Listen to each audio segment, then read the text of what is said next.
Welcome, listener. It is time to rest, to breathe slowly, and to let your body relax. The day is ending, and the night invites you to drift toward sleep. Close your eyes, feel the bed beneath you, and know that this is your moment of peace. I will speak softly, slowly, gently, guiding you through stories of the past. Section 1. The use of urine in ancient cleaning. The streets of ancient Rome were busy, alive with people, animals, and trade. Stone pavements echoed with the shuffle of sandals, the soft clatter of wooden wheels, and the hum of countless voices. The air held many smells: bread baking, smoke from hearths, and animals being led to market. Among these scents was another, sharper one, which was considered useful rather than shameful. That was the smell of urine. To the Romans, urine was not only waste, it was a resource, something collected, stored, and traded. Large clay jars, called amphorae, were set along the corners of streets. Travelers, workers, and citizens would relieve themselves into these jars as they passed. Later, collectors carried them away, often with carts creaking under the weight of liquid. These collectors were known as fullones, or fullers. Fullers had workshops where clothing was cleaned, whitened, and softened. To achieve this, garments were soaked in mixtures of water and urine. The ammonia in urine lifted dirt and grease in ways plain water could not. It was, to the Romans, both practical and effective. Inside a fuller's workshop, the scene was unusual by modern standards. Large stone basins were filled with pale liquid and heavy cloth. Men stood barefoot in the basins, stomping steadily on the garments. Their movements were rhythmic, like a slow dance, pressing fabric against stone. Voices echoed softly, and the faint splash of liquid filled the room. The smell was strong, but those who worked there accepted it. They knew their labor brought clothing back to life. Tunics, cloaks, and togas left the vats brighter, cleaner, and renewed. For the Romans, the end result mattered more than the method. Fresh, white fabric signaled dignity, pride, and respectability. Even more surprising, urine was sometimes used in personal hygiene. Writers such as the poet Catullus joked about rinsing the mouth with aged urine. Though unsettling to imagine, it was believed to whiten teeth. Some also thought it killed harmful germs and strengthened the gums. What seems revolting today was then a trusted remedy. The practice stretched beyond Rome. In parts of Iberia, urine from Portugal was exported in sealed containers. Roman elites valued it for its supposed potency. The sharp liquid traveled by ship, carried across waves to arrive at grand villas. There it was used in the whitening of fabrics, or even in dental care. Imagine standing quietly at the edge of such a workshop. The light filters through small openings above, striking the stone floor in golden patches. The air is thick with smells, yet the workers are calm, their motions steady. The wet fabric slaps gently as it is pressed and folded. The liquid swirls, pale and cloudy, moving around their ankles. If you touch the stone basin, it feels cool, worn smooth from years of use. The walls carry faint stains from splashes that dried long ago. Wooden tools rest against one wall, handles dark from constant handling. The space is not elegant, but it is purposeful. Everything within it serves the rhythm of cleaning and renewal. The fullers were respected, though their work was humble. Clean clothes were essential for Roman identity. Togas, in particular, had to be bright white, a symbol of citizenship. Without the fullers, this standard could not be kept. So the sharp-smelling liquid became part of Rome's daily dignity. Even emperors were involved. Vespasian, in the 1st century, placed a tax on the collection of urine. This tax was called the vectigal urinae. When his son Titus questioned the practice, Vespasian held a coin from the tax to his nose. "Money does not smell," he said, and the phrase became famous. Urine, then, touched every layer of Roman life, from the poorest laborer in a workshop to the emperor himself. It had value. It was in streets, in jars, in vats, and in households. It whitened clothing, polished teeth, and filled the treasury. A humble liquid became a pillar of the city's rhythm. As you listen now, you might imagine yourself drifting gently through those streets. The noise of voices softens. The warmth of the sun rests lightly on your skin.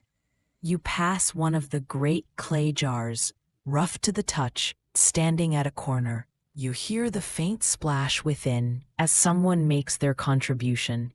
You move on, calm, observing, without judgment. For the Romans, this was normal, unremarkable, simply part of life. For us, it is a reminder of how different the past could be. Something we avoid, they embraced, finding usefulness where we see only waste. Strange, yes, but also fascinating. And told gently, it becomes part of a calm journey into history. Tonight, we will explore strange secrets of hygiene across history. Some of these practices may sound unusual to us now, yet they were real, part of the everyday lives of people long ago. We will visit ancient streets, quiet chambers, and dimly lit bathhouses. Each story will flow slowly, with calm detail, helping your mind to settle. As you listen, imagine yourself walking quietly through these times. You will not judge, only observe, moving calmly from one place to another. The stories are strange, but they will be told gently with care. Each section will bring something new, something curious, and something softly fascinating. Allow your breathing to slow, allow your body to rest, and let the journey begin. Section 2. Medieval bathhouses and the waters that were not so clean. In the towns of medieval Europe, bathhouses were places of gathering. They were not only for washing, but also for meeting, resting, and talking. Streets were narrow, lined with wooden houses, and smoke drifted gently from chimneys. If you followed the sound of laughter, of low voices, of splashing water, you might arrive at a bathhouse. The building often stood low, with heavy beams, and a door worn smooth from many hands. Inside, the air was warm, filled with steam rising from tubs and pools. Candles flickered, throwing light across wet stone walls. Men and women stepped carefully, their voices soft, sometimes playful, sometimes tired. The smell of heated water and damp wood lingered in every corner. At first, it might have felt comforting, even inviting, but the water itself was not always clean. Fresh water was hard to find, and large tubs were expensive to refill. So the same water was often used by many people, one after another. By evening, it was cloudy, heavy with dirt, sweat, and oils from countless bodies. Yet still it was entered, stirred, and shared.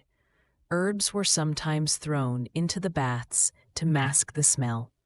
Rosemary, mint, or lavender floated gently on the surface, releasing faint fragrance. For a moment, the scent might lift the mood, tricking the mind into thinking the water was pure. But beneath the herbs, the same murk remained, swirling quietly. It was a mixture of cleansing and contamination at once. Imagine yourself in one of these rooms. The stone beneath your feet is damp, warm from the air. Steam drifts upward, blurring the outlines of faces, softening every detail. The sound of water splashing is steady, like a slow rhythm. All around you, the voices are hushed, echoing against the walls. Bathhouses were also social spaces. People came not only to wash, but to share food, drink, and stories. In some places, musicians played quietly, lutes strumming beneath the steam. The atmosphere could be light, filled with laughter, or hushed, filled with whispers. It was both public and private, a mix of care and indulgence. Yet because water was reused, illness could spread easily. The very place meant to cleanse could also carry sickness. Boils, rashes, and fevers might pass from one bather to another. Still, people returned, for there were few alternatives. Water was precious, soap was rare, and dirt was constant. In some cities, bathhouses had reputations that went beyond hygiene. They were seen as places of temptation, sometimes of sin, sometimes of scandal. Authorities debated whether they should be closed, yet they remained popular. Even when the risks were known, people longed for the comfort of warm water. The need for relief outweighed the warnings. Picture a large wooden tub, ringed with iron bands, filled almost to the brim. The surface ripples softly as someone steps in, disturbing the calm. Herbs float, moving slowly, brushing gently against the skin. The warmth seeps into muscles, easing tension, encouraging rest. You breathe in the steam, soft and fragrant, and for a moment, you forget what lingers below. The bathhouse keeper moved quietly among the guests. He refilled jugs, carried towels, stoked fires beneath the water vats. His hands were rough, his steps measured, his voice low. He knew the state of the water, but spoke little of it. To him, it was business, steady and unchanging. At times, bathhouses were linked with rituals of health. Physicians recommended certain herbs or certain times of year for bathing. Some thought that soaking in warm water balanced the humors of the body. Others feared that too much heat weakened the flesh, opening it to illness. Beliefs shifted, yet the bathhouse remained a constant presence in daily life. Imagine the end of the day when candles burned low. The water was dark now, no longer clear, yet still occupied. Voices grew softer, tired from hours of soaking and talking. Outside, the streets cooled, the air crisp, while within, the steam lingered. It was a world of contrasts, comfort and risk, cleansing and filth. For us, the thought may seem unsettling. To bathe in water used by dozens, perhaps hundreds of others. To sit among herbs, floating like small islands, covering what lay beneath. Yet for them, it was a pleasure, a ritual, a necessity. What was gross to us was ordinary to them, woven into daily rhythm. And so the bathhouse became both a symbol of care and a vessel of hidden danger. It was a place of laughter, of warmth, of community, but also of unseen filth. People left feeling cleaner, lighter, though the water carried more than it gave. In those wooden tubs and stone pools, history soaked along with the bodies. Strange, yes, but told softly, it is simply another secret of the past. Section 3. Strange Practices of Dental Care and Mouth Freshening. When we think about hygiene, the mouth is one of the first places that comes to mind. We clean our teeth every morning and night, reaching for a soft brush, a swirl of minty paste, and a rinse of cool water. It feels ordinary, soothing, and refreshing. But in the past, dental care was a very different matter. The tools were rough, the ingredients were strange, and the results were often far from clean. In many ancient cultures, the idea of brushing teeth did exist, but it looked nothing like today's routines. Instead of bristles, people chewed on sticks, fraying the ends until they split into fibers. These fibers became a kind of natural brush, rubbed against the teeth and gums. Sometimes the sticks came from aromatic trees, leaving a faint fragrance in the mouth. Other times, they were just whatever wood could be found nearby. But the strangeness did not end with sticks. Across time and place, people created powders and pastes from substances we would never think to put in our mouths. Imagine sprinkling crushed bones onto your teeth, or rubbing in ashes from burnt animal hooves. These powders were thought to polish, to scrape away dirt, to leave the mouth shining. The taste must have been bitter, the texture gritty, but they were used faithfully. In medieval Europe, one common ingredient for cleaning teeth was charcoal. Ground into a fine powder, it was pressed against the teeth to whiten them. At first, it may have seemed effective. Charcoal does absorb stains, but with repeated use, it scratched the enamel, leaving teeth weaker and more sensitive. What seemed like care was in truth slow destruction. Other recipes were even more unsettling. Some included powdered brick or crushed oyster shells, sharp and abrasive. Others mixed in herbs like sage or mint, not for cleanliness, but for smell. The idea was not always to prevent decay, because decay was not yet understood, but to keep the breath sweet, to mask the odors of food and illness. It was a kind of covering up, rather than true care. Picture a small pouch of powder on a wooden table. The powder is gray, almost white, and coarse to the touch. A person dips their finger into it, then rubs the grains across their teeth. There is a faint scraping sound, a rough sensation, and then the taste, earthy, bitter, unpleasant. Yet to them, this was the path to cleanliness. Breath itself was a focus of concern. Bad smells were linked with sickness, with impurity, with weakness. To combat this, people chewed on herbs, spices, or even resins. In ancient Rome, cloves were prized for freshening the mouth, though they were costly. In medieval Europe, parsley was chewed after meals, thought to drive away odor. In the Middle East, frankincense was sometimes chewed, releasing resin that both cleaned and sweetened. But stranger still were the liquids used for rinsing. Instead of water, some cultures used vinegar, believing its sharpness cut through filth. Others swished wine, letting the alcohol cleanse as the flavors lingered. In China, records suggest that urine was sometimes used as a rinse, the ammonia thought to whiten teeth. To us, this may sound unbearable, even revolting, but to them, it was a form of medicine, practical and accepted. Think of the morning routine in such a time. A person wakes, stretches, and prepares their mouth not with mint toothpaste, but with a stick of wood. They chew it until the fibers soften, then scrub slowly along their teeth. Afterward, they dip their fingers into a small pot of ash and rub it over the surface, wincing at the taste. Finally, they rinse with sour wine or sharp vinegar, swallowing the burn. The ritual is done, and they feel ready to face the day. Despite these efforts, dental problems were constant companions of the past. Toothaches were dreaded, and extractions were brutal.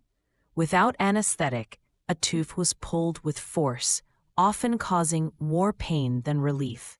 And because mouths were not truly clean, infections spread easily. Rotting teeth, swollen gums, and foul breath were common, even among the wealthy. And yet, there was beauty in the attempt.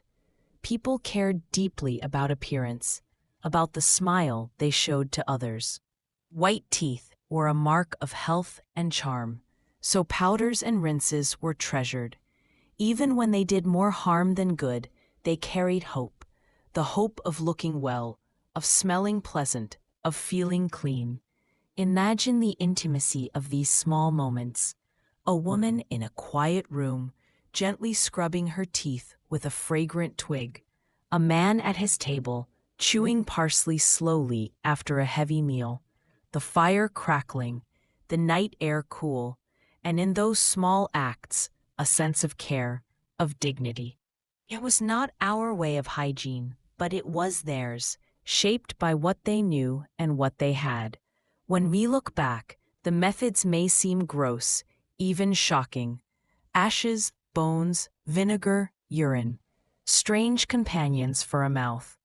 But behind each choice was a simple truth: the desire to be clean, to be accepted, to be healthy. And in that, the people of the past are not so far from us.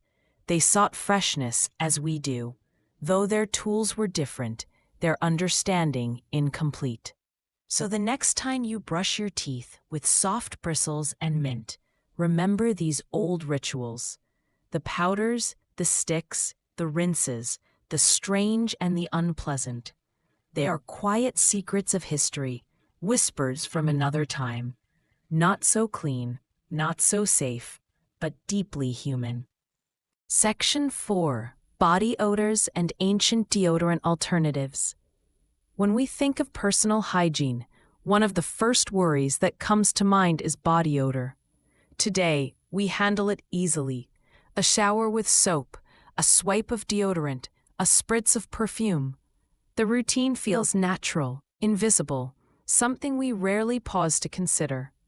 But in the past, the battle against body odor was far stranger, less effective, and often a little gross. In ancient societies, body odor was not just a private concern, it carried meaning. A foul smell could be seen as a sign of illness, weakness, or even moral failing. A pleasant fragrance, meanwhile, was linked with purity, strength, and social standing.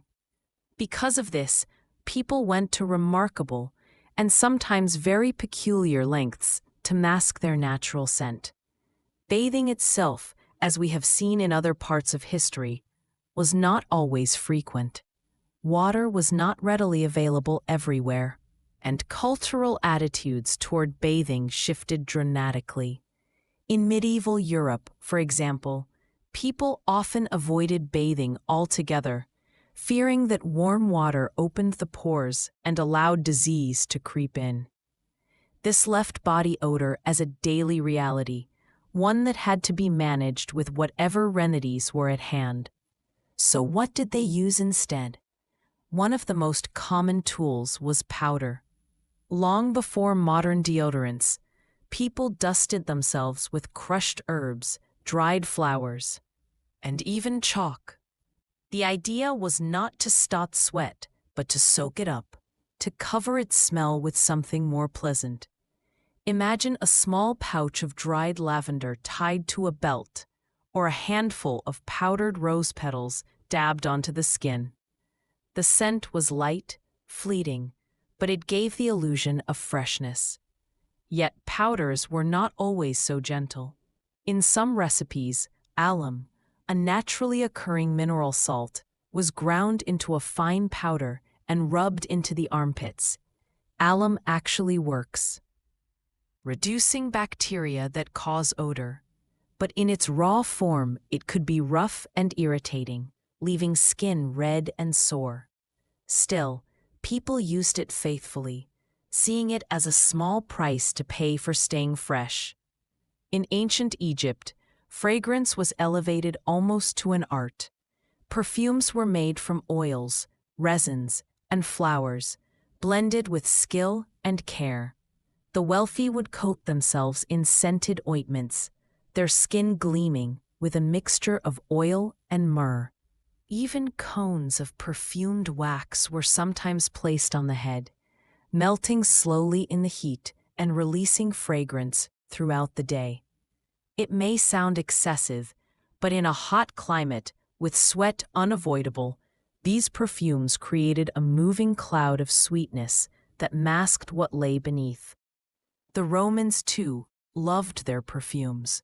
They imported cinnamon, saffron, and exotic resins from across the empire to create elaborate scents.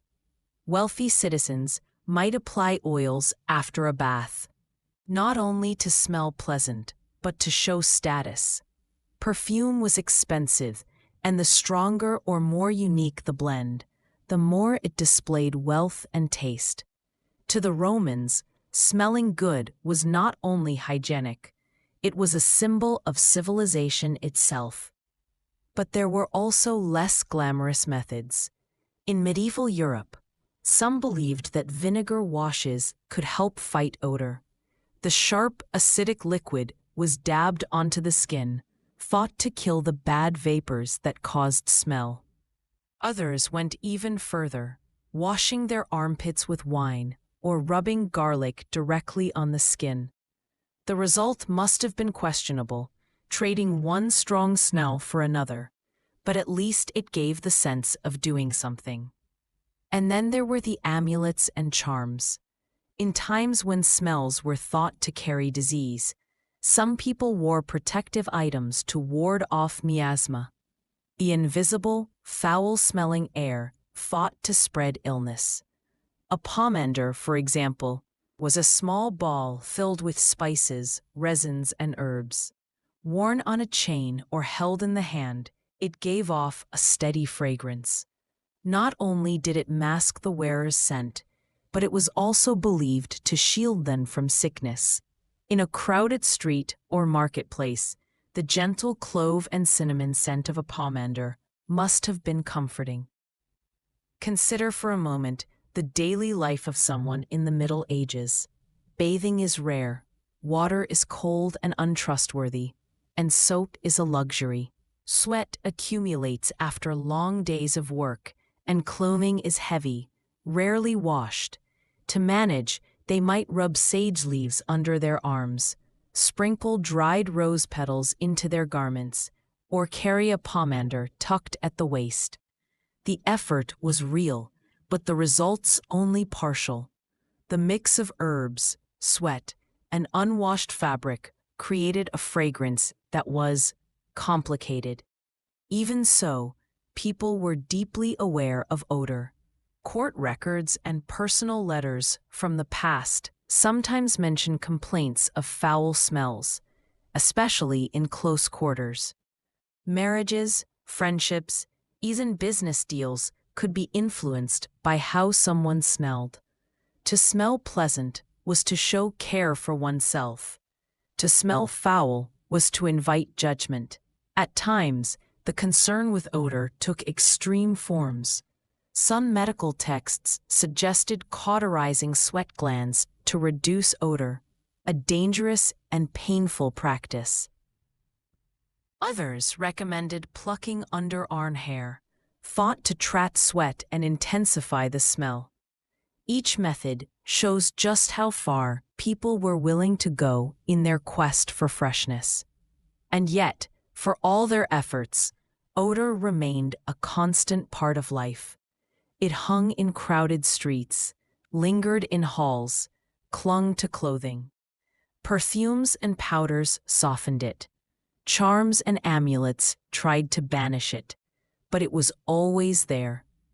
To us, this might seem unpleasant, even intolerable, but to them, it was simply the background of daily life, a human smell woven into the world. As we reflect, it's striking to see both the ingenuity and the limits of the past. From lavender powders to vinegar washes, from wax perfume cones to mineral salts, people sought to manage the natural processes of their bodies. The methods were imperfect, sometimes harmful, sometimes strange, but they reveal a deep truth: the desire to be clean, to be accepted, to be free of shame. So the next time you reach for deodorant, pause for a moment. Think of those before us. The Egyptians with their perfumed oils, the Romans with their exotic spices, the medieval Europeans with their pomanders and powders. Their routines were different, often messy, often strange, but their hopes were familiar. They wanted what we still want: to step into the world with confidence, to be near others without fear, to carry themselves with dignity. Section 5. Hair hygiene and the secrets hidden in locks. Hair has always carried meaning. It is more than just a part of the body. It can be a symbol of beauty, of strength, or of identity. But in the past, caring for hair was often a strange, difficult, and sometimes even unpleasant task. In many ancient societies, washing hair was rare. Water was not always clean, and soap was costly or poorly made. Instead, people used a mix of oils, powders, and natural rinses. The goal was not so much to clean as to manage odor and appearance. Hair, after all, could easily become greasy, heavy, and tangled. In ancient Egypt, people valued smooth, styled hair. But the hot climate made caring for it hard. So many shaved their heads entirely and wore wigs instead. The wigs were made from human hair, plant fibers, or a blend of both. They were oiled, perfumed, and carefully kept. Wearing a wig made life cooler, easier, and more fashionable. But wigs were not always fresh. They could gather sweat, dust, and insects. To manage this, wigs were regularly coated with fragrant oils. Some were even scented with lotus or myrrh. Still, the thought of wearing a heavy wig in the heat, absorbing the air around, might feel less clean than it sounds. The Romans, too, had complicated hair routines. They admired blonde hair and often imported wigs from Northern Europe. Dyes were also used, made from herbs, minerals, or even urine, which was believed to lighten hair. The smell of these treatments could be sharp and unpleasant. Yet beauty often outweighed comfort, and people endured the harsh process. For the average person, however, hair hygiene was far simpler. Without costly oils or imported wigs, they relied on the basics. Ashes from fire mixed with water created a rough soap. Vinegar rinses were sometimes used to cut grease. Combs made of wood or bone helped manage tangles, though they also revealed another hidden issue: lice. Lice were constant companions in the past. They spread quickly in homes, inns, and even among the wealthy. Combing was one of the few defenses available. Special fine-toothed combs were crafted to remove the tiny insects. It was tedious, slow work, often done by someone else, who might pick the lice carefully by hand. Even today, archaeologists uncover ancient combs, their teeth still holding the remains of long-dead lice. In medieval Europe, lice were so common they were almost accepted. Monks shaved their heads, but this did not spare them. Nuns, too, struggled to keep their veils and hair clean. In some records, people are even described as sitting together and picking lice from each other, like grooming apes in the sun. It was both intimate and necessary, a quiet routine of survival. Washing hair, when it happened, brought its own challenges. Water might be cold and unwelcoming. Herbal rinses were used, made from rosemary, nettle, or chamomile. These gave hair a shine and helped with smell, though they did little to truly clean. Sometimes egg yolk was rubbed into hair, leaving it glossy but also sticky until rinsed. Perfumed powders also played a role. A sprinkle of crushed flowers or ground herbs could freshen hair between washes. Wealthy women might keep their locks lightly dusted with scented powder, but powders built up, clinging to grease and dirt. Over time, hair could feel heavy, stiff, and far from clean. Some cultures linked hair strongly to health. Chinese traditions saw long, well-kept hair as a sign of vitality. Hair was brushed daily, sometimes hundreds of strokes, not only to smooth it, but to spread natural oils. Brushing was calming, almost meditative. It kept the scalp warm, encouraged circulation, and carried with it a sense of care. But brushing also revealed the less pleasant side of hair care. Grease gathered quickly, especially when bathing was rare. Sweat, smoke, and cooking smells clung to strands.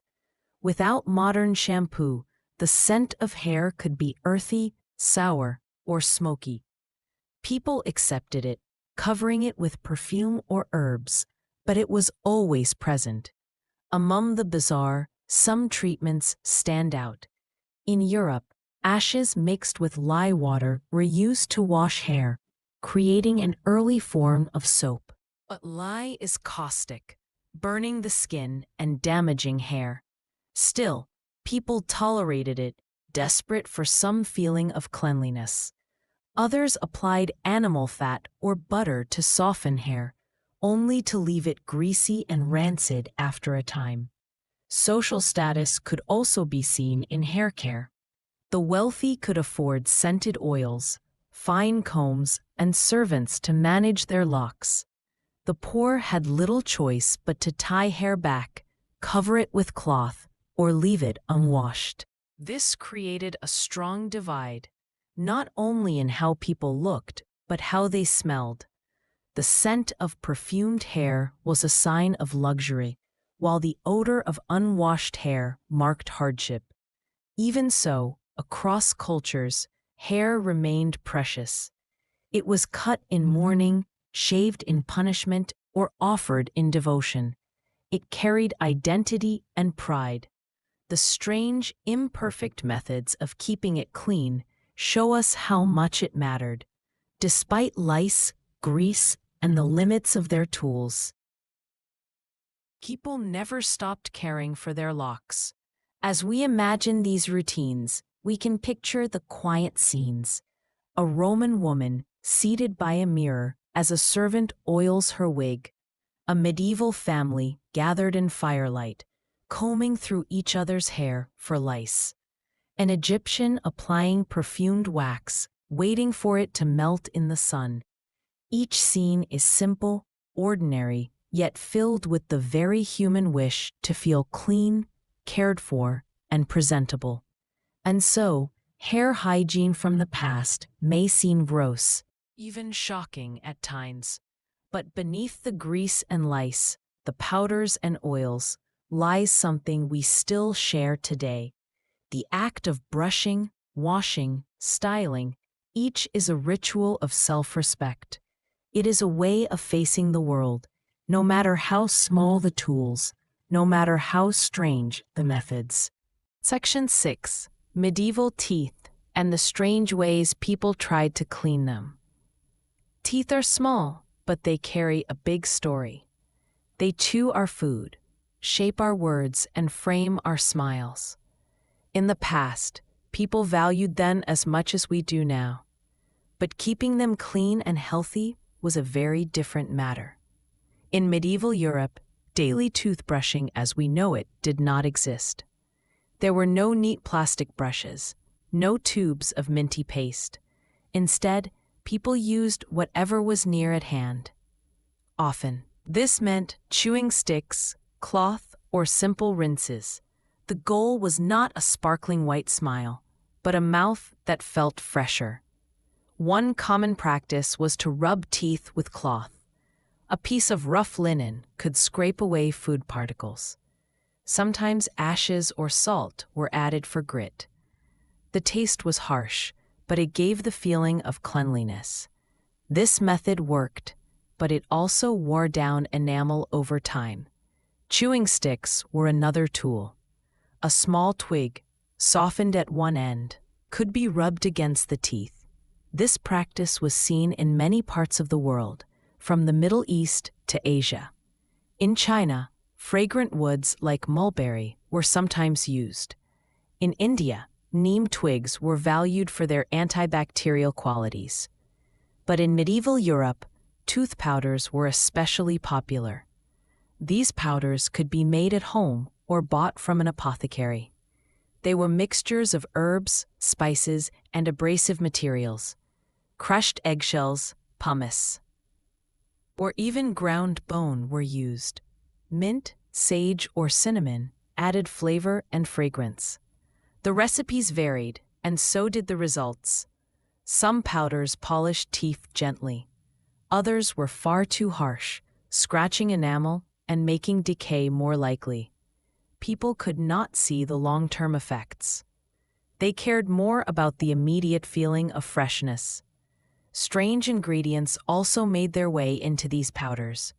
Charcoal was common, darkening the mouth, but cleaning surprisingly well. Powders with honey were sometimes applied, though the sugar did more harm than good. In rare cases, even urine was used, thought to whiten teeth. The strong smell was disguised with herbs, but the practice was unpleasant. Breath was another concern. With limited dental care, bad breath was widespread. Herbs were chewed to cover it: parsley, fennel, or cloves. Wealthier people might chew cinnamon sticks or anise seeds. These remedies gave a brief sweetness, but they did not solve the cause. Toothache, when it came, was feared.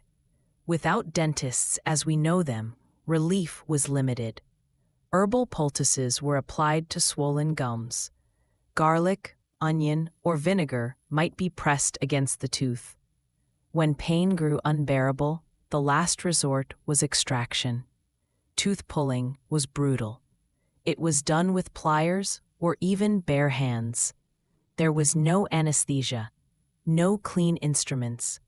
The risk of infection was high, yet people accepted it. A rotten tooth was worse than the pain of removal. Social standing also shaped dental care. The wealthy could afford imported spices, rare powders, and gold toothpicks. Some carried silver or ivory picks, used after meals to clean between teeth. For the poor, a simple twig or cloth had to do. This divide showed in smiles. Wealthy mouths carried more shine, poor mouths more wear. Religion played a role as well. In some monasteries, strict rules limited self-care. But tooth powders were allowed. The smell of decay was thought to distract from prayer, so powders and herbs were used freely.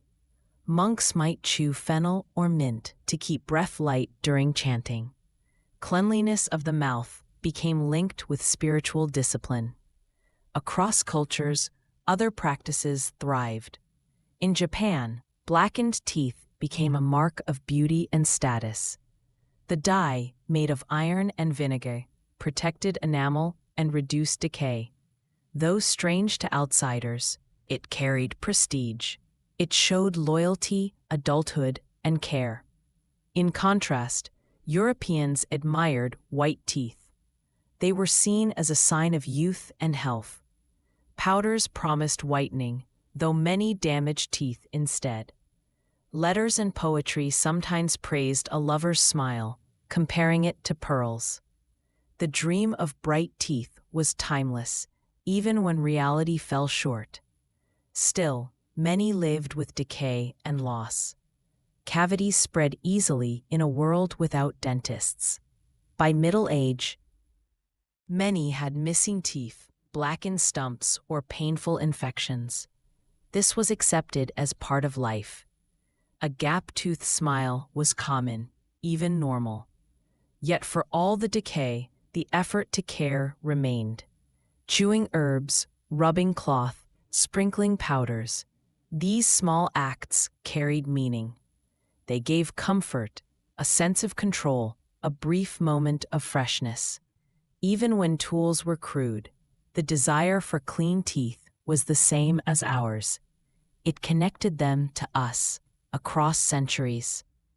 So when we brush today with soft bristles and mint paste, we repeat their ancient wish to feel fresh, to smile without shame, to carry health in the mouth.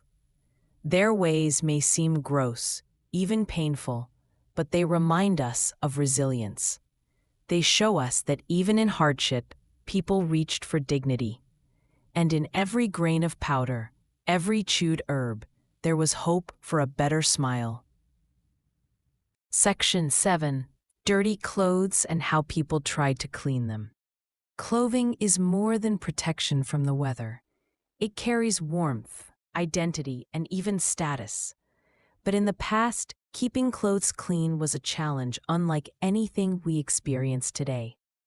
Without modern detergents, washing machines, or running hot water, fabrics were left soiled for long periods, and yet people cared deeply about how their garments appeared and smelled. In medieval Europe, washing clothes was laborious. Large wooden tubs were filled with water, often drawn from wells or rivers. Ashes, a source of alkali, were added to create a rudimentary soap. Clothes were soaked, scrubbed, and wrung by hand, sometimes using rocks or wooden paddles to push the dirt out. The process was long and tiring, yet it had to be done regularly for undergarments and special items. The smell of freshly washed clothing was subtle, but it did not always last. Water was rarely hot enough to kill bacteria. Fabric could still carry odors from sweat, smoke, or mud. To mask it, people often rubbed herbs or scented oils onto garments. Lavender, rosemary, and mint were common, releasing a gentle fragrance that faded slowly as the day passed. For the wealthy, laundering was easier, but still imperfect. Servants handled the dirty laundry, scrubbing with care and occasionally boiling water when available. White linens were prized, but frequent washing could wear them thin. Colored fabrics were treated cautiously, as dyes often faded or ran in water. Even in castles, the smell of human sweat and cooking lingered on textiles. In towns, communal washing areas existed. Women gathered at rivers or streams, beating clothes on stones. It was a noisy social affair, with splashing water and low conversation. The water itself was often dirty, carrying debris from upstream. Yet the rhythm of washing, the repetition of motion, brought both cleanliness and companionship. In some cultures, more unusual methods were used. In ancient Rome, urine was a common laundry aid. The ammonia in stale urine acted as a cleaning agent, whitening fabrics and loosening stains. Fullers collected the liquid in large vats, then stepped into the clothes, stomping and soaking them thoroughly. The smell was strong, unpleasant, but effective. It was a strange trade-off. Foul odor for visibly cleaner garments. Clothes were also exposed to fire and smoke for disinfection. Some fabrics were hung near hearths or over fires to kill lice and reduce odors. This method required care to avoid burning the material. It could change the texture and scent, leaving garments smoky yet drier. To modern eyes, the approach seems odd, but for people of the time, it was practical. Stains were feared, particularly on white garments. Red wine, blood, or food could leave permanent marks. Early stain removers included mixtures of vinegar, lemon juice, and even powdered chalk. Certain herbs were crushed and rubbed into spots, hoping to lift the stain. The success rate was limited, yet people tried diligently, knowing that appearance mattered. Footwear was another source of grime. Shoes were made from leather or cloth, often soaked in mud and water. Cleaning them involved brushing off dirt, oiling leather, and sometimes soaking to remove odors. However, water was precious, so soaking was infrequent. Feet, too, contributed to smell, especially when socks were rare or worn repeatedly. The texture of clothing also affected hygiene. Wool and linen could trap dirt, sweat, and oils. People often wore layers to protect outer garments, removing underlayers when possible. This practice extended the life of expensive items and minimized constant washing. It also influenced daily comfort, as heavy layers could retain heat and moisture. Clothes also played a role in social signaling. Bright colors and clean fabrics indicated wealth, status, or ceremonial readiness. Even subtle scents from herbs or perfumed powders enhanced the perception of cleanliness. Poorer individuals relied on simple scrubbing and airing out garments. Despite limitations, they sought freshness, dignity, and comfort. Air and sunlight were part of the cleaning ritual. Garments were hung outdoors to dry, the sun bleaching whites and warming fabrics. Fresh air carried away odors and moisture. However, crowded streets and smoke often returned unwanted smells. Still, this step brought relief, a quiet connection with nature, and a sense of accomplishment. Imagine a medieval laundry day. Women kneeling by the river, scrubbing thick linen on stones, talking softly over the splashes. Children running along the bank, helping or playing with scraps of cloth. Steam rising from sun-warmed water, carrying the scent of herbs and smoke. It is hard work, yet rhythmical, almost meditative, linking people to their clothes, their community, and the world around them. Even as fabrics grew heavier with repeated washing, people persisted. They repaired seams, patched holes, and treated stains with care.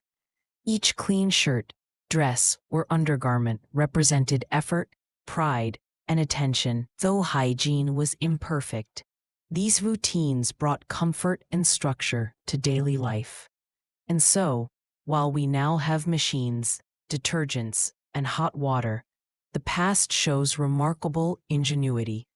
People used ashes, urine, herbs, and sunlight to care for what they wore. It was a slow, sometimes unpleasant process, yet it reflected the human desire to feel presentable, clean, and cared for.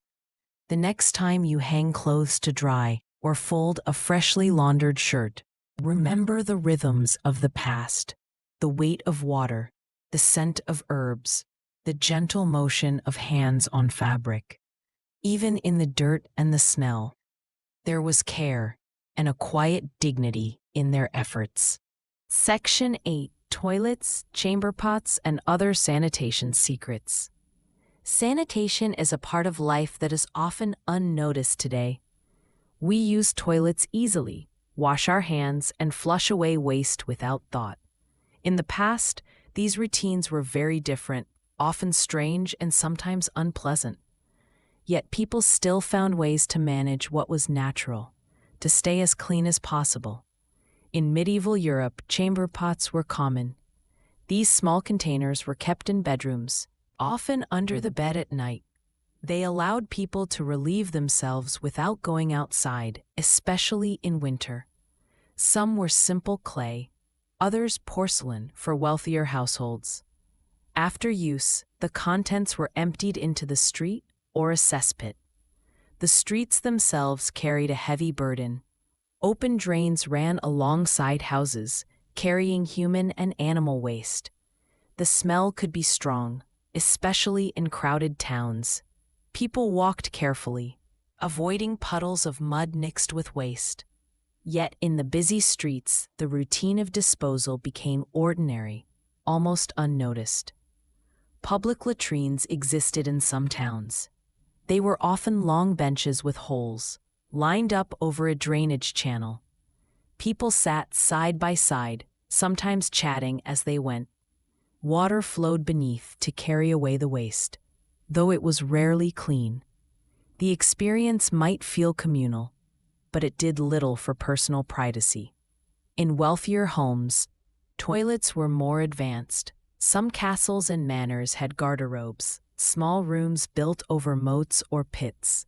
Waste dropped into the water below, slowly carried away by gravity. It was practical, though the smell could still be strong. Regular cleaning and repairs were necessary to maintain hygiene. Toilet paper as we know it did not exist. People used a variety of materials, depending on what was available. Leaves, moss, rags, or even corn cobs were common. In wealthier households, soft cloths were used and washed afterward. Some societies used sponges on sticks, rinsed in water or vinegar after use.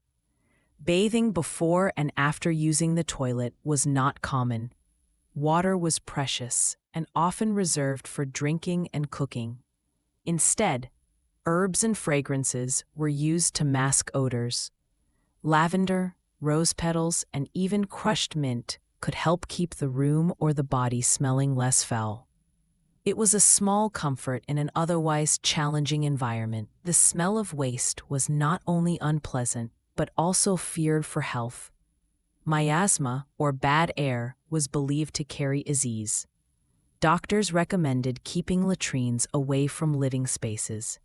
Windows and chimneys were used to ventilate rooms and drive away foul odors. Though the science was limited, the instincts were practical. In some cultures, more unusual methods were used for sanitation. In Japan, wooden buckets were common, and human waste was often repurposed as fertilizer. In ancient Rome, public latrines were sometimes equipped with flowing water for cleaning.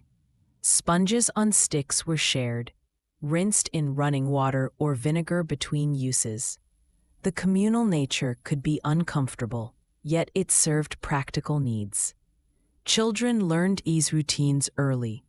They observed adults, mimicking motions and understanding the importance of careful disposal. Potty training was not about diapers, but about skill in using chamber pots or latrines without spilling. It was part of daily life, learned with patience and observation. Cleaning the chamber pot or latrine was a necessary chore. It could be unpleasant and was often assigned to servants, children, or the poor. The contents were removed carefully, carried outside, and disposed of in designated areas. Sometimes, the waste was taken to fields to fertilize crops. Though the process might seem repulsive, it connected daily hygiene with practical work. Even in cities, sanitation remained difficult. Crowded streets, open drains, and shared latrines created constant exposure to smells and germs. Epidemics were common, though people did not fully understand why. Still, precautions were taken, like washing hands, airing rooms, and using herbs to cover odors. These small actions show awareness, even in the absence of modern science. Despite the challenges, people found ways to live with sanitation. They adapted to smells, learned proper disposal, and used herbs, vinegar, and water creatively. Hygiene was never perfect, but routines brought comfort and dignity. There was a rhythm to life, even in its messier aspects, a quiet structure to daily habits. Imagine a household in medieval Europe. A chamber pot rests under the bed, ready for night. The morning sunlight falls on the wooden floor, and the pot is carefully emptied into the street. A few sprigs of lavender are crushed and scattered across the room. The house smells faintly sweet, and life continues, orderly despite the challenges. It is a world both strange and familiar, reminding us that hygiene has always been a part of human care. Even now, we can see the ingenuity of the past. Buckets, sponges, latrines, chamber pots, tools of survival and comfort. They were imperfect, sometimes unpleasant. Yet they allowed people to manage what was natural. Through them, we glimpse lives shaped by routine, necessity, and a quiet desire for cleanliness. And in that, the past feels less distant, more human, more connected to our daily care today. Section 9. Bathing Rituals and Unusual Soaps. Bathing is something many of us take for granted today. A shower or a bath can be relaxing, warm, and soothing. In the past, bathing was very different, often irregular, and sometimes unusual. People had to manage with limited water, strange tools, and sometimes recipes that seem bizarre now. In medieval Europe, many feared water. Doctors believed that hot water could open the pores and allow disease to enter the body. Cold water was rare and uncomfortable, and warm water was considered dangerous for the weak or ill. As a result, full-body bathing could be infrequent, perhaps once a month or even less. Instead, people relied on sponging, rubbing, and partial washes to stay clean. When water was used, it was often heated in large cauldrons. Baths could take hours to prepare. Wood had to be chopped, fire tended, and water warmed slowly. Once the tub was ready, it might be filled with herbs, flowers, or perfumed oils. Lavender, rosemary, chamomile, and rose were common, releasing gentle scents into the steam. The wealthy often enjoyed communal baths. These were social spaces, similar to Roman baths, where conversation mixed with hygiene. The water was shared, and the same sponges or cloths were used by many. This practice may seem unclean to modern eyes, but it was part of daily routine and community life. People understood that cleanliness was relative, and the ritual itself was valued. Soap, too, was different. Early soaps were made from animal fat and ashes. The mixture created a basic cleansing agent, often harsh on skin. Herbs were added to soften the effect and add fragrance. Some soaps contained unusual ingredients, chalk, resin, or even stale urine, thought to help clean or whiten the skin. Bathing also included unusual rituals for health. Steam was sometimes used to open the pores gently, though this was done cautiously. Scraping the skin with a rough cloth or pumice stone helped remove dead skin, sweat, and dirt. Afterward, the body might be rubbed with scented oils to lock in moisture and mask odors. This process was slow, careful, and very different from the quick showers we take today. In Japan, bathing traditions were more ritualized. Wooden tubs were filled with hot water, often shared by families. Herbs, rice bran, or powdered charcoal might be added for cleansing and scent. The process involved washing first, then soaking, creating a meditative rhythm. Bathing was both practical and spiritual, a way to refresh the body and calm the mind. In Europe, some bathing methods were less pleasant. Animal fats were sometimes rubbed directly onto the skin to remove dirt. The fat absorbed grime, but left a greasy residue. Then, herbs or powders were applied to mask odors. The method was effective in cleaning, but left the skin feeling heavy and fragrant in unusual ways. Bathing frequency varied by class. The rich had servants to prepare water, heat tubs, and provide herbs and oils. The poor had limited access to water, often bathing in rivers, streams, or small basins. Clothing and body odors lingered despite efforts, but people adapted. Perfumes, powders, and herbal rinses helped, even if the actual bathing was infrequent. In some cultures, unusual baths were believed to protect against disease. Wine, milk, or beer baths were used by the wealthy for health and skincare. The idea was that the liquids provided nutrients, softened the skin, or had medicinal properties. The smell could be strong and the process sticky or heavy. Yet people accepted it, seeing the benefit outweigh the discomfort. Children learned bathing habits through observation. They watched adults prepare water, heat it, and add herbs. Sponging or gentle rubbing became part of daily routine. It was both hygiene and a small ritual of care, reinforcing family and social practices. Even young ones became aware of scents, cleanliness, and the effort required to maintain them. In crowded towns, public baths faced challenges. Shared water could carry dirt, sweat, or disease. Visitors often rinsed themselves first, then soaked slowly to enjoy warmth and fragrance. The experience could be soothing despite the risks. The communal nature also created a rhythm, a shared understanding of hygiene practices. Even with strange methods and infrequent bathing, people cared deeply about cleanliness.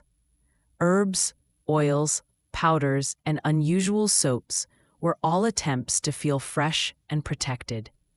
The rituals were slow, detailed, and sometimes odd, but they brought comfort and dignity. Bathing became not just physical cleaning, but a moment of calm, reflection, and sensory pleasure. Imagine a quiet evening. A tub is prepared with herbs and warm water. Steam rises gently, carrying scents of lavender and rose.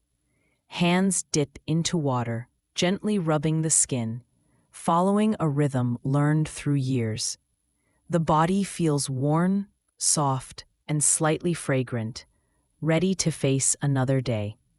It is a simple, human pleasure, slow and calming, even amid the challenges of past hygiene. Even now, we can see the ingenuity in these rituals. They show adaptation to limited resources, creativity in cleansing, and the deep desire for comfort. Though the methods seem strange, they remind us that hygiene has always been more than cleaning. It is ritual, care, and the quiet pursuit of freshness and dignity. Section 10. Hands, nails, and the subtle art of clean fingers. Hands are our tools. They touch, create, feed, and care. Yet in the past, keeping them clean was not as simple as washing with soap and water. People lived with dirt, grease, and germs every day, but they still found ways to care for their fingers and nails. In medieval Europe, nails were rarely trimmed with precision tools like we have today. They were cut with knives or scissors when possible. Sometimes, people used small stones or files to smooth edges. Wealthier individuals could afford proper tools, while the poor relied on whatever was available. Long nails were dangerous for laborers, but ornamental for nobles. Cleaning under nails was difficult. Dirt, ash, and even food would get trapped, creating a lingering smell. Small sticks or pins were used to scrape the underside gently. Some people dipped their fingers in vinegar or salt water to soften grime. The process was slow, careful, and surprisingly meditative. Hands also carried scents. Working in kitchens, farms, or with animals left smells that lingered. Herbs were popular for masking odor. Rosemary, thyme, mint, or lavender could be rubbed into palms and fingers.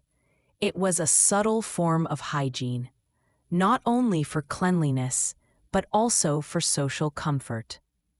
Nails were sometimes decorated as well. In some cultures, women colored nails with plant dyes or soot-based pigments. Red, black, or yellow shades were common. The colors might indicate status, fashion, or a special occasion. Even if hands were not fully clean, the visual appearance was important. In the kitchen, hands were constantly in contact with food. Dough, meat, and vegetables left residues, oils, and odors. Washing was done with water when available, sometimes mixed with ash or soap. Even a simple rinse could remove some grime, though not all. People understood that hands could never be completely free of traces from work. Laborers and craftsmen faced unique challenges. Blacksmiths, carpenters, and tanners handled substances that stained permanently. Grease, pitch, and tannins clung to skin and nails. Brushing and scrubbing were often the only solutions. Sometimes, people used abrasive sand or ashes to remove stubborn grime. Medicinal approaches were common as well. Certain herbs were believed to strengthen nails and prevent infection. Chamomile, nettle, and rosemary were applied as poultices or infused in water. These treatments might have subtle effects, or they might have been symbolic rituals. Still, they reflect an awareness that hands are delicate and important. Children learned hand care through observation. They saw parents scrub, rinse, and rub scented herbs into their palms. The process was part of daily routine, teaching patience, responsibility, and care for the body. It was a small, repeated action, building habits that lasted a lifetime. Social norms influenced hand hygiene, too. Guests might be offered water for washing before meals. Wealthy households emphasized polished nails and clean fingers as signs of refinement. Conversely, rough, dirty hands were associated with labor and poverty. Even small differences carried meaning, silently communicating status and care. In some cases, unusual methods were used. Urine, salt, and ashes were all employed to clean hands and nails. Though harsh, these substances helped remove oils and residues. Perfumed powders might be added afterward to soften the scent and texture. It was a combination of practicality and ritual, balancing cleanliness with comfort. Hands were also connected to health. Dirty nails could carry infections, causing pain or illness. Cuts and scrapes needed attention, often treated with herbs, oils, or poultices. The act of cleaning fingers was protective, reducing risks even when knowledge of germs was limited. In a world without modern medicine, small precautions mattered greatly. Even the wealthy and fashionable were not immune to challenges. Working hands could become dirty from writing, sewing, or gardening. Servants and attendants often assisted with washing and polishing, smoothing rough edges. Nails were buffed and sometimes painted, creating an appearance of care and refinement. These small gestures added dignity and comfort, even in imperfect circumstances. Hands tell stories of life, work, and ritual. Every scrape, stain, and polish reveals effort and care. Though the methods of past centuries seem strange, they reflect a constant human desire. People wanted to touch, to create, to eat, and to live with clean, cared-for hands. Imagine a quiet evening. A woman sits by a small basin, dipping fingers into warm water. A child imitates her, rubbing palms with fragrant herbs. Small sticks scrape beneath nails, removing tiny traces of dust and ash. Hands are soft, fragrant, and ready for the tasks of tomorrow. It is an ordinary ritual, yet one full of intention, care, and calm. Even now, the act of washing hands carries a sense of mindfulness. We may not use ashes, sticks, or herbs, but the desire is the same: to feel clean, capable, and comfortable in our own bodies. The methods may change, but the quiet ritual of hand care remains a small, timeless act of dignity. Section 11. Foot care and the long walks of history. Feet carry us everywhere. They support, balance, and bear the weight of our days. In the past, foot care was both practical and challenging. Without modern shoes, socks, or foot creams, people relied on simple methods and careful routines. Yet even then, attention to feet was an essential part of daily hygiene and comfort. In medieval Europe, most people walked long distances, cities were crowded, and the countryside stretched far. Feet were exposed to mud, water, dust, and debris. Shoes, when available, were often thin leather or cloth, offering minimal protection. Feet became dirty, rough, and calloused from constant use. Washing was simple but vital. Basins of warm water were used when possible. Soap, if available, might be rubbed over the skin to remove dirt. Stones, pumice, or rough cloths were used to scrub away hardened skin. The goal was not only cleanliness but comfort, preventing cracks, blisters, and infections. Foot baths were occasionally enriched with herbs. Rosemary, lavender, and chamomile were popular, both for scent and perceived medicinal properties. Soaking feet softened the skin and soothed aching muscles. It was a slow, gentle ritual, often done in the evening after a long day. Children and adults alike learned these practices gradually, incorporating them into routine life. Nail care was part of foot hygiene. Toenails were trimmed with knives, scissors, or small files. Keeping them short reduced the risk of injury, especially for those who worked outdoors. Some applied oils or wax to the nails to prevent cracking or splitting. Even small actions like these contributed to overall health and comfort. Calluses and rough skin were common. They formed as protection against constant walking or labor. People softened them with water, herbs, or animal fats. A gentle scrape could reduce discomfort without removing the protective layer entirely. It was a delicate balance, maintaining both strength and softness. Blisters and infections were feared. Without antiseptics, a small cut could become serious. Herbs, vinegar, and poultices were applied to wounds. Foot massage sometimes helped improve circulation and relieve pain. These small interventions made a noticeable difference in daily life.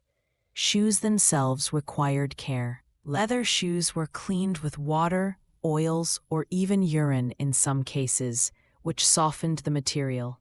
Cloth shoes were brushed or rinsed to remove dust and dirt. Properly maintained footwear extended the life of shoes and reduced discomfort. For wealthier individuals, servants often handled shoe care, polishing and reshaping them carefully. In many cultures, foot care was also symbolic. Clean, well-cared-for feet were signs of respectability and self-discipline. In religious contexts, washing the feet of guests was an act of hospitality and humility. It represented service, care, and attention to detail. Even in harsh conditions, attention to the feet carried meaning beyond mere cleanliness. Travelers faced unique challenges. Long walks over dirt roads, rocky paths, or muddy terrain left feet sore and dirty. Rinsing in streams or soaking in warm water when possible helped relieve discomfort. Herbs and oils were carried to treat blisters or remove odors. The ritual of care, even in the field, was a small comfort amid the hardships of travel. Children observed and learned from adults. They saw the use of basins, herbs, and oils. They learned to trim nails carefully and to massage sore feet. Even playful moments became teaching moments, passing on knowledge of hygiene. Through repetition, the practices became ingrained, supporting health and comfort. Feet were also tied to social perception. Rough, dirty feet suggested labor and poverty, while soft, cared-for feet implied leisure or status. People noticed even small details, such as trimmed nails or lightly scented skin. These indicators influenced perception in everyday life, affecting interactions and social standing. The use of natural remedies was widespread. Chamomile baths reduced swelling, rosemary softened skin, and mint provided a refreshing scent.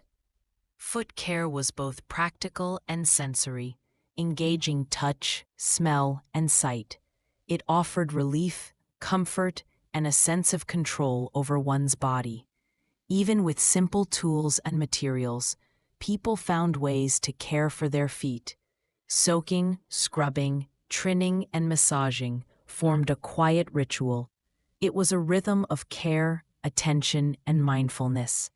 Feet, though often overlooked, were central to daily life, requiring both effort and ingenuity. Imagine a quiet evening in a medieval household. A basin of warm water waits, filled with herbs and a touch of oil. A person sits, dipping their feet slowly, rubbing skin and nails gently. The smell of lavender and rosemary rises, mixing with warmth and calm. Calluses are softened, toes cleaned, and the weight of the day begins to lift. It is a simple, human act, ordinary, yet deeply caring. Even now, we may forget the effort it took to maintain healthy feet. We have modern shoes, creams, and showers.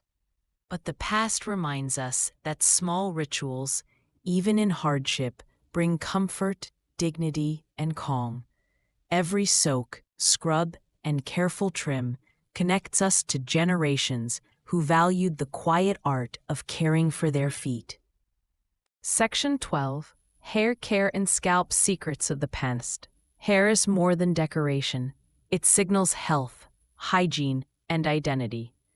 In the past, caring for hair was a complex task. People lacked modern shampoos, conditioners, and styling tools. Yet they developed rituals, remedies, and practices to keep hair manageable and clean. In medieval Europe, hair washing was infrequent, water was precious, and heating it was labor-intensive. Full hair baths were often reserved for special occasions or the wealthy. Instead, people used rinses, herbs, and powders to manage dirt and oils. Dry shampoo-like substances, made from flour, ground herbs, or crushed flowers, helped absorb excess oils. Scalp health was considered very important. It was believed that a clean, well-cared-for scalp prevented disease. Infusions of rosemary, lavender, chamomile, and sage were rubbed into hair and scalp. Sometimes vinegar or wine was used as a rinse to reduce oiliness or enhance shine. The process was slow, gentle, and required patience. Brushing was a critical step. Wooden combs and brushes removed tangles, dirt, and insects. Hair was carefully combed from scalp to tip, untangling knots gradually. Emotion also stimulated circulation, promoting scalp health. In wealthy households, servants often assisted with this daily ritual, making hair soft and presentable. Long hair required extra care. It was braided, coiled, or tied to prevent tangling and dirt accumulation. Ornamental pins, ribbons, and bands were used to hold styles in place. Braiding was practical, protecting the hair during work or travel. It also reflected social norms and status, with intricate patterns indicating wealth or skill. Haircuts were less frequent than today. Barbers, who often doubled as surgeons, trimmed hair for hygiene or style. Uneven growth could harbor lice or dirt, so attention was important. Wealthy individuals sometimes employed specialized hairdressers to maintain smooth, flowing locks. The rituals around hair carried both functional and aesthetic significance. Oils were widely used. Olive oil, almond oil, or herbal infusions were applied to hair and scalp. Oils softened strands, reduced breakage, and added shine. They also helped mask odors when bathing was infrequent.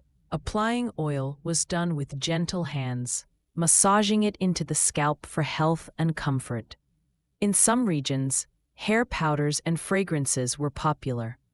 Rosewater, lavender, or orange blossom powders lightly scented hair. They also absorbed grease and kept hair feeling fresh between washes. The scents were subtle, not overpowering, blending with natural aromas of herbs or soaps.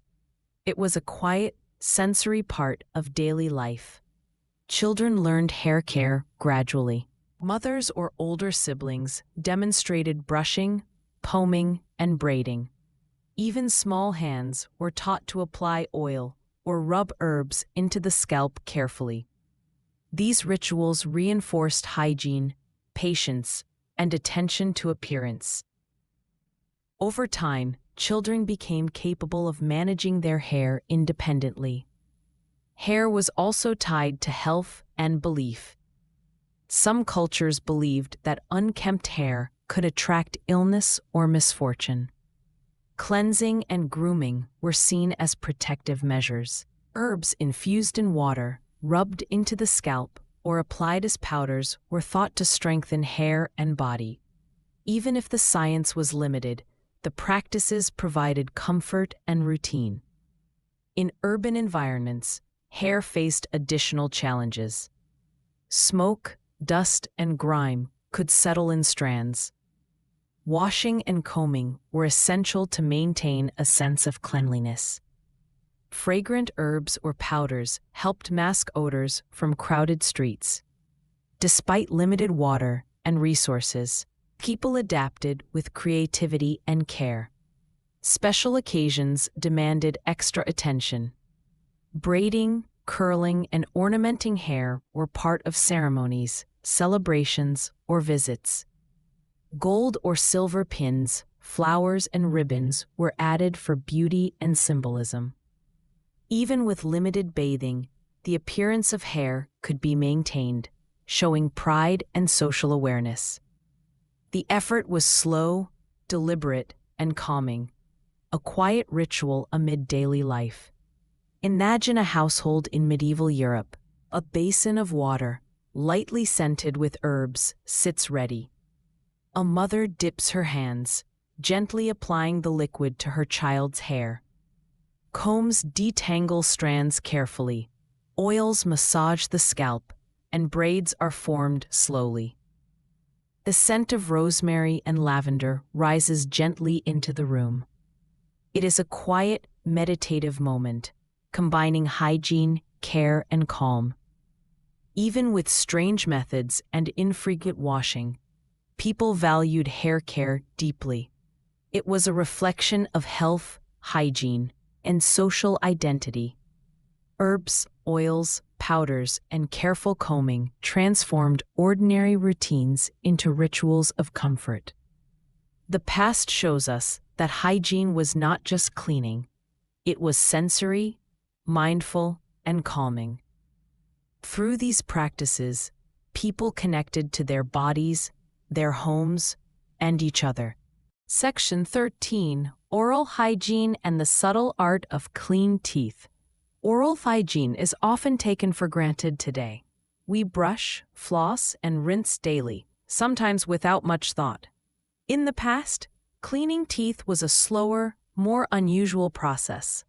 People used whatever tools and substances were available to keep their mouths as fresh and healthy as possible. In medieval Europe, toothbrushes as we know them did not exist. Instead, people used cloths, twigs, or frayed sticks to rub their teeth clean. Certain twigs, like the miswak, had antibacterial properties. The motion removed food and plaque slowly, requiring patience and care. For wealthier households, small sticks or brushes might be used with powders for better results. Tooth powders were common. Crushed bones, shells, chalk, and sometimes charcoal formed the base. Herbs like mint, sage, and rosemary were added for flavor and scent. The mixture was rubbed gently onto teeth with fingers or cloths. It was a practical, though abrasive method of maintaining cleanliness. Mouth rinses were also employed. Salt water, vinegar, or herbal infusions helped reduce bacteria and mask odors. Washing the mouth became both a hygienic and sensory experience. The smell of mint or chamomile provided comfort, even when water was scarce. Some cultures used wine as a rinse, believing its properties strengthened gums and cleaned teeth. Sugar was rare and highly prized. It was not yet a part of daily diets for most people. Instead, honey or dried fruits were used sparingly, mostly by the wealthy. The limited consumption of sweet substances reduced the risk of decay compared to modern diets. Still, careful cleaning after eating was important, even with small amounts of sugar. Children learned oral care early. Parents demonstrated rubbing, rinsing, and the use of powders. Teaching was slow and methodical, emphasizing care and patience. Through repetition, children learned to manage their mouths independently. Even in challenging conditions, routines were established to maintain teeth and gums. Toothaches and dental problems were common. Without modern medicine, remedies were largely herbal or ritualistic. Cloves, sage, or garlic might be applied to relieve pain. Boiling herbs and using them as a rinse was also common. Though limited in effectiveness, these methods reflected observation and resourcefulness. Chewing sticks were widely used across cultures.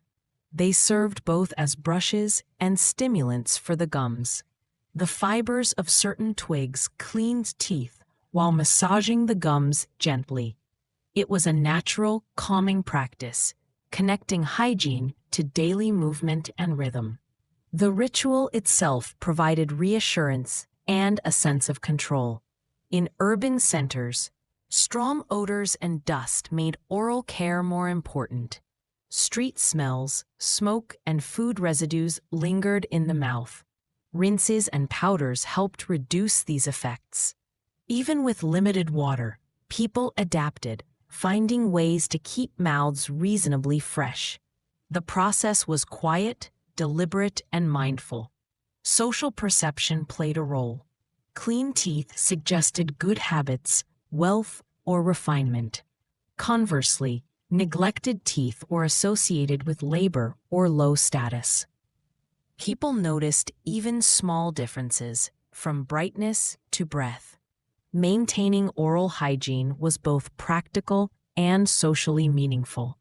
Unusual substances were sometimes used: charcoal, ashes, crushed shells, and even powdered eggshells formed abrasive powders.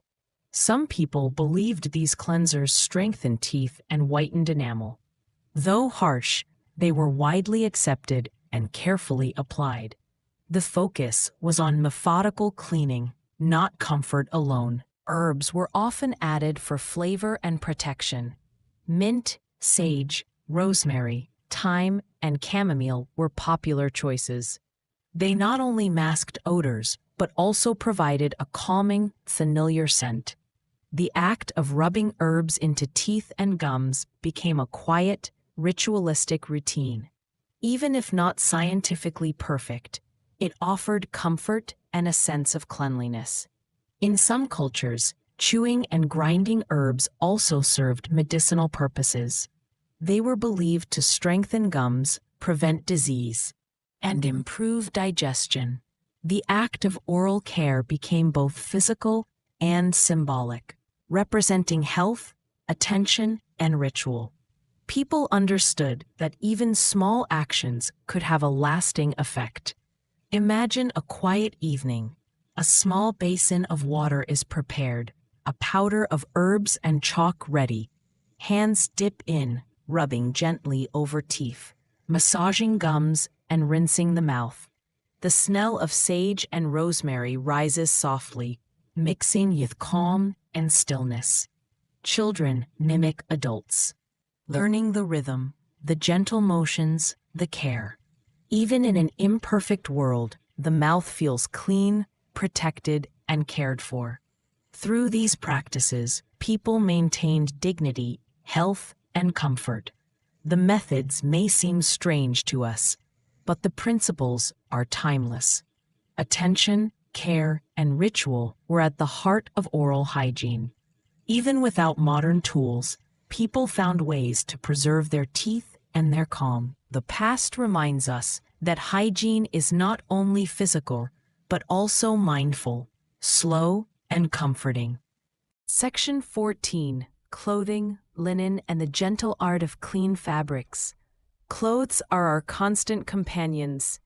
They protect, cover, and express who we are. In the past, cleaning and caring for clothing was slow and labor-intensive. Without modern washing machines, detergents, or dryers, people relied on simple, often unusual methods. Yet fabric care was central to hygiene, comfort, and daily life. Most households washed clothing by hand. Large basins, tubs, or wooden vats were filled with water, heated over fires when possible. Soap, often made from animal fat and ashes, helped remove dirt and oils. The process could take hours, sometimes an entire day, depending on the number of garments. Clothes were scrubbed on boards, beaten gently, and rinsed repeatedly to achieve cleanliness. Linen, wool, and cotton were treated differently. Linen, used for undergarments and sheets, required careful soaking and scrubbing. Wool, often worn as outer garments, needed gentle handling to avoid shrinkage or felting. Cotton, rare in some regions, was similarly treated with care. Each material demanded patience, knowledge, and a rhythm of washing, rinsing, and drying. Drying was equally important. Garments were wrung out by hand, often pressed between boards or mats to remove excess water. They were hung on lines, poles, or stretched across frames in the sun or near fires. The warmth dried fabrics gradually, preventing mildew while imparting a faint scent from smoke or herbs. Even slow drying became a meditative part of household routine. Herbs were frequently added to water during washing. Lavender, rosemary, sage, and thyme softened fibers and left gentle fragrances. These herbs also had mild antibacterial properties, helping preserve fabrics and reduce odors. The act of washing became sensory, engaging touch, sight, and smell simultaneously. Through these rituals, clothing not only became clean, but also comforting and fragrant. Bleaching was another careful step. White linens were exposed to sunlight, sometimes soaked with weak lye or chalk solutions. Sunlight and natural chemicals helped remove stains gradually. The process was slow, and the results depended on weather and attention. Clean, bright fabric became a sign of diligence, care, and household skill. Clothing maintenance extended beyond washing.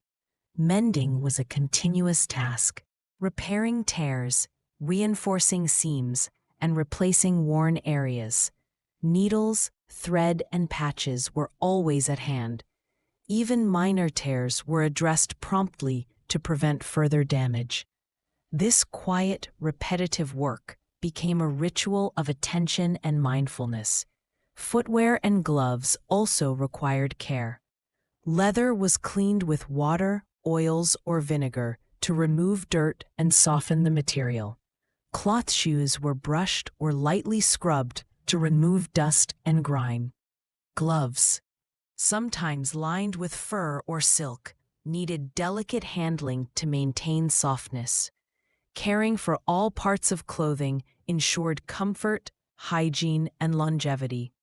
Children, learned the rhythm of fabric care through observation. They helped with scrubbing, rinsing, or carrying wet garments to dry.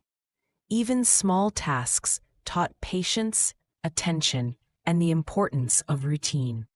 Through repetition, children internalized both skill and the calming ritual of cleaning fabrics. In urban areas, laundering faced additional challenges. Dust, smoke, and dirt settled on garments quickly. Crowded living spaces limited drying options.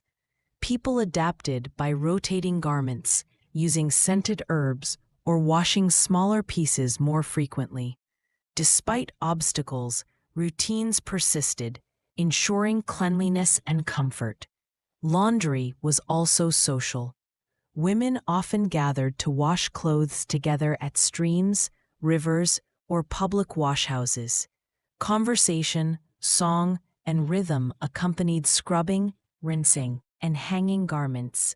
The activity became both practical and communal, blending hygiene with connection. Even the most mundane tasks carried a quiet sense of shared life. Perfumes and powders were sometimes applied to clothing. Scented sachets or lavender-filled pouches were placed between garments or in wardrobes.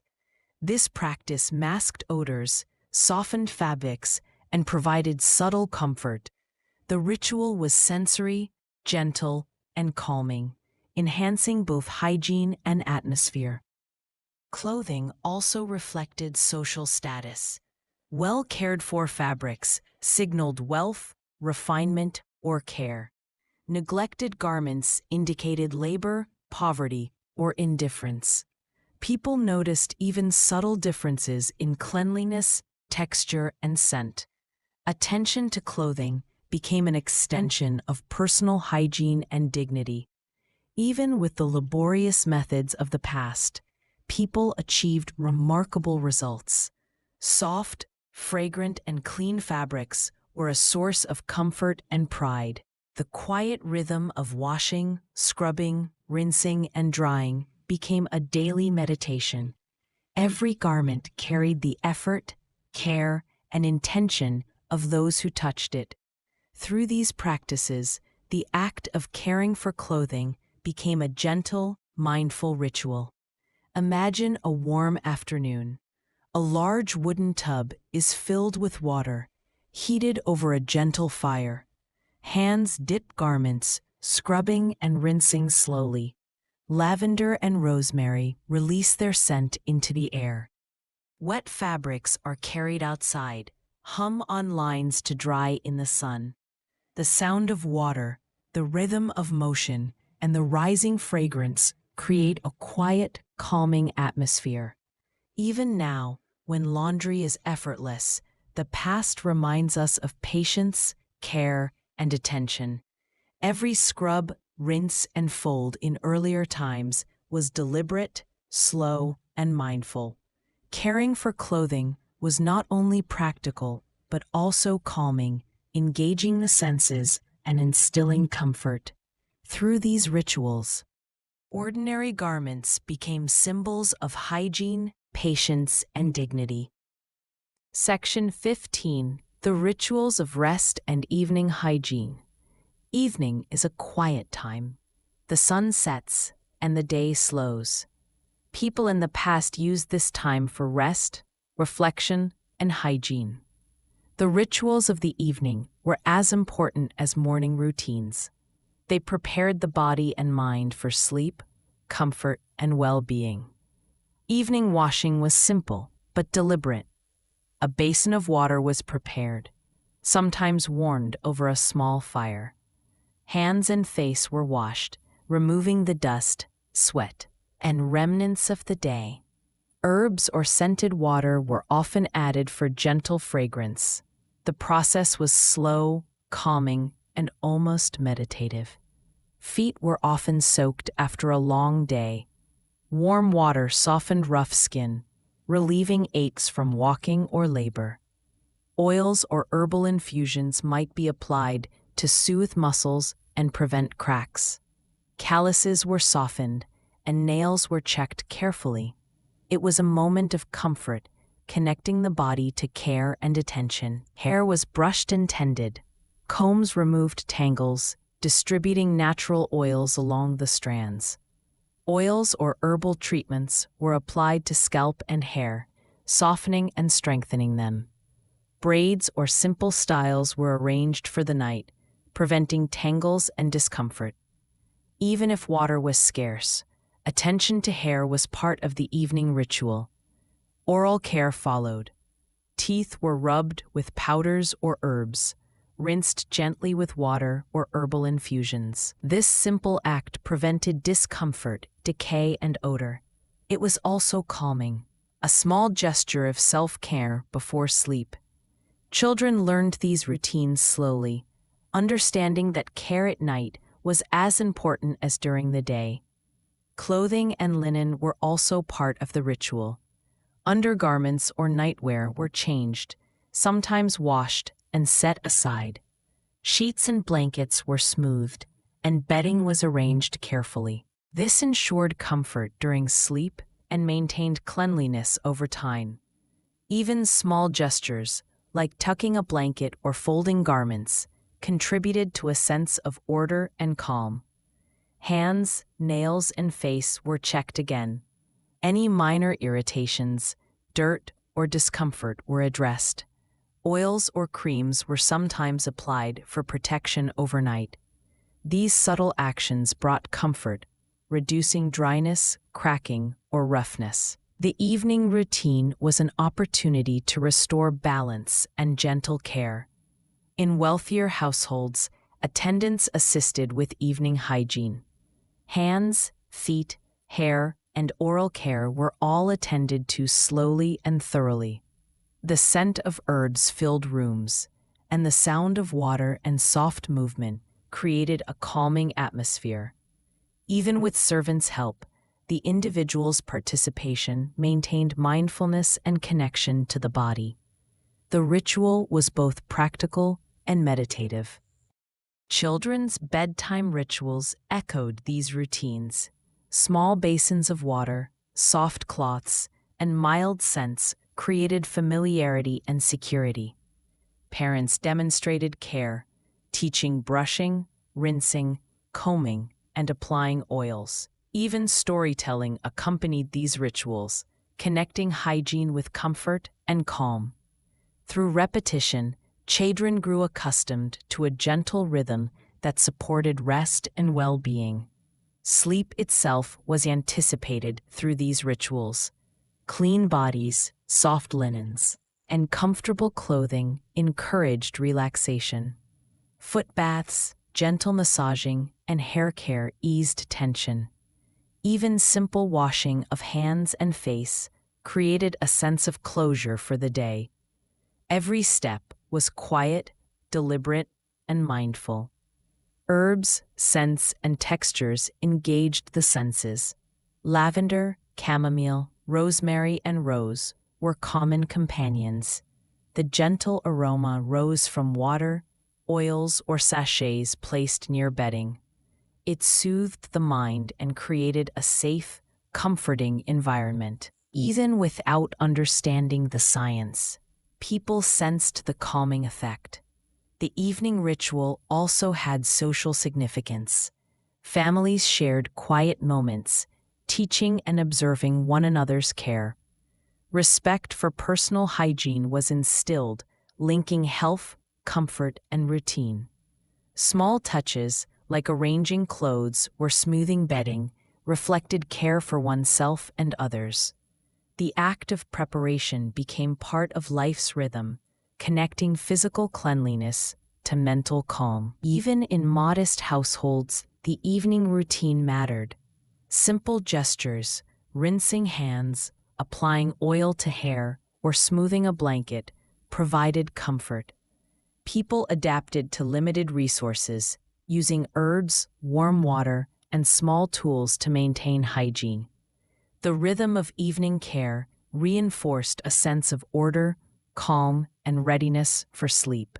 It was an unhurried, deliberate time, a bridge between wakefulness and rest. Imagine the end of a long day.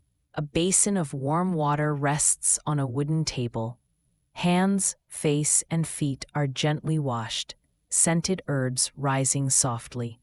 Hair is combed and oiled, nails checked, and bedding arranged. The household grows quiet, each person engaged in small, attentive motions. The atmosphere is calm, soothing, and prepared for rest. Through centuries, the essence of evening hygiene remains timeless. It is not only about cleanliness, but also about ritual, mindfulness, and comfort. The simple acts of washing, brushing, combing, and arranging create a gentle rhythm.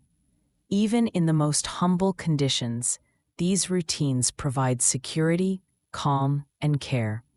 The past reminds us that rest begins with intention, attention, and slow, deliberate actions. Now the rituals of the past have unfolded. Hands, feet, hair, teeth, and clothing, all cared for with patience and attention. The quiet movements, gentle scents, and thoughtful actions surround you like a soft blanket. Breathe slowly, relax your body, and feel the calm that comes from care and routine. Let your mind drift through the gentle rhythms of history. Imagine warm water, soft herbs, and comforting motions. Each small act, repeated through centuries, invites you to rest, calm, and release the day. Your body is safe, your mind is quiet, and your senses are soothed. Soon the narration will end, but the calm remains. Feel the slow rhythm of breathing, the softness of relaxation spreading through you. Sleep is gentle, slow, and peaceful. Good night, and rest deeply.